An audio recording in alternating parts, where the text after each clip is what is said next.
Naibalita po namin kanina ang gagawing medical dental mission at relief operations ng Iglesia ni Cristo bukas sa Maynila. At bukod po sa kanselasyon ng mga klase, isinara na rin ang maraming kalsada sa Maynila. Nakatutok si Mark Zambrano. Tinatayang aabot sa 2.5 million members ng Iglesia ni Cristo ang dadalo sa Evangelical Mission and International Aid for Humanity. Isa itong medical dental mission at relief operations na gagawin bukas sa Maynila mula 5 a.m. hanggang 7 p.m. Ayon sa Manila Police District Traffic Enforcement Unit, 1,500 buses daw ang magdadala sa mga miyembro ng INC mula sa 5 ecclesiastical districts sa Metro Manila, Rizal, Laguna, Cavite at Bulacan. May dala rin silang 600,000 relief bags. Kaya naman nagtalaga na ng rerouting scheme ang MMDA sa mga lugar na pagdadausan ng event. Sarado sa lahat ng uri ng sasakyan ang Plaza del Carmen area, CM Recto, Quinta Market at Post Office area. 43 intersections din ang maapektuhan.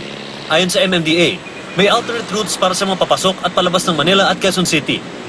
Sa mga manggagaling sa Manila papuntang Quezon City, dumaan sa Taft Avenue, kanan o kaliwa sa UN Avenue, kaliwa sa Utis, at kaliwa sa Nagtahan.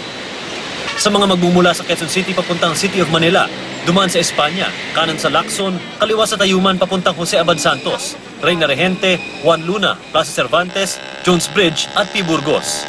Sa mga manggagaling sa Caloocan papuntang Luneta, Rosas Avenue, kanan sa Tayuman, kaliwa sa Jose Abad Santos, Reyna Regente, Juan Luna, Plaza Cervantes at Jones Bridge.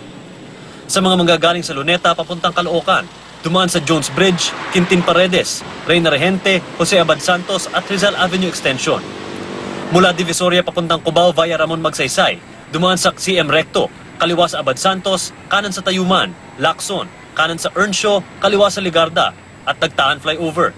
Mula Cubao hanggang Divisoria, dumaan sa Magsaysay, Nagtahan Flyover, kanan sa Earnshaw, kaliwa sa Lacson, Tayuman, kaliwa sa Jose Abad Santos. Magde-deploy rin daw ng mahigit 2,500 na karagdagang units ang MPD, NCRPO at MMDA sa paligid ng mga activity area. Nag-umpisa nang mag-set up sa lugar ngayon ng mga speakers at tents ang INC. Inaasahan po natin na magkakaroon ng traffic sa Osmeña Highway, karugtungang Buendia EDSA, karugtungang Magallanes, karugtungang Ramon Magsaysay, Quezon City. Mark Zambrano, nakatutok, 24 oras.